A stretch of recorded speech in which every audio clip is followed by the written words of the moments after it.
If you love Baltimore sports, you'll love WNST.net. Our competition. All right, I'd like to talk about, Orioles today. Of course, big trade just happened. But before we get to that, I just want to, I'd like to make this case for Chris Davis, American League MVP, rather than Miguel Cabrera. I know that, as most Orioles fans, I'm sure would try to argue this as well. But Chris Davis, I mean, he came up, this is his third year with the Orioles.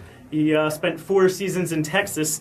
He hasn't really been known. I mean, he's breaking out now. He's got 31 home runs, leading the majors. Last year, he had 33. That is his career high, so he's now already 2 away from his career high.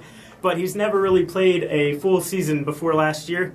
So now he's at 31 home runs and 80 RBIs, and he's really destroying the American League right now with his bat. And, of course, there's always talk about steroids, but I really don't think that's the question here because he's always hit home runs. But he's finally breaking out of his shell because he's seen more playing time now that he's in the heart of the Orioles lineup and he's the everyday first baseman. So you got Miguel Cabrera, who won the Triple Crown last year and the MVP, of course. But with him, his numbers, 25 home runs, 82 RBIs, and a .373 average, leading the league. But with him, of course, you're going to expect these numbers every year. And obviously, his Tigers are now, second place, half a game out from first in the Central. But with Cabrera's numbers, obviously they're going to be like this every year. He's a future Hall of Famer. With Davis now coming out and breaking out of his shell, I really think he should be the MVP at this point in the season, just simply because he has the Baltimore Orioles here at 47-36 and second, 2.5 behind the Red Sox. And this isn't really something he's done lately. I mean, he's just now getting onto the scene as this power hitter. Because, I mean, before he was never really consistently putting up these home run numbers because of his playing time. And I really think he is the American League MVP at this point. And because of that, I mean, I really think I would take him over Cabrera. And between the biggest difference between the Orioles from last year and the Orioles from this year, I think, would be Nate McLout and Manny Machado. Nate McLout has now already broke his career high in stolen bases with 24. He's getting back to his 2008 form when he was an all-star with the Pittsburgh Pirates. And putting Manny Machado at second in the lineup this year was really a bold move by Buck, and no one really agreed with it at first. But he's really breaking out of his shell as well. He's unfortunately he can't win Rookie of the Year this year. He had over 130 at-bats last season, but if he was still, I mean, he would easily be the Rookie of the Year right now with the way he's putting up. He's hitting .316. He leads the league in doubles, and he is just behind Cabrera, I believe, in league lead for hits. And in terms of this trade, Scott Feldman, I mean, I was listening out there in the lobby to the guys earlier about an hour ago, and they didn't seem to like this trade too much, but I think I'm taking a totally different approach with this one.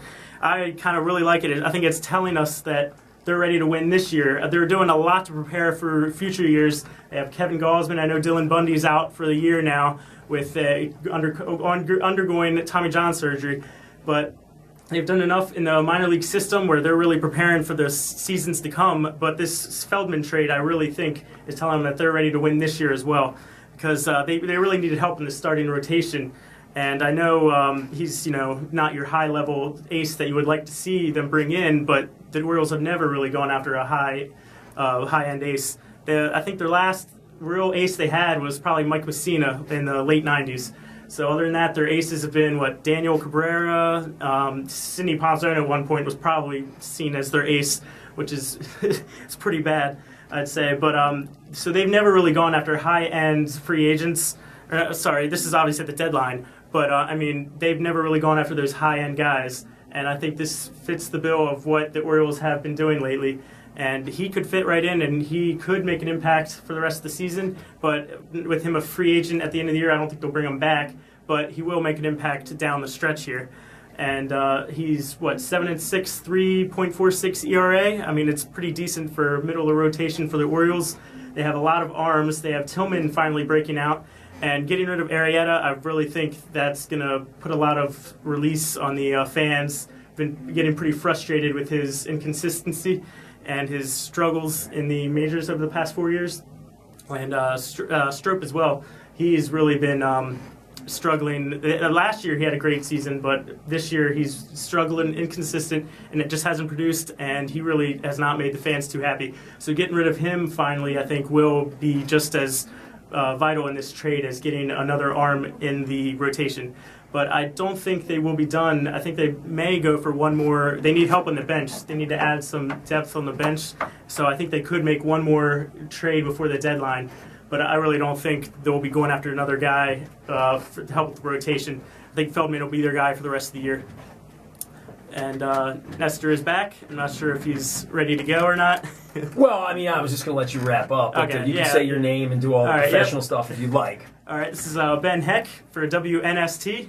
Thank you for having me, Nestor. Good to be here.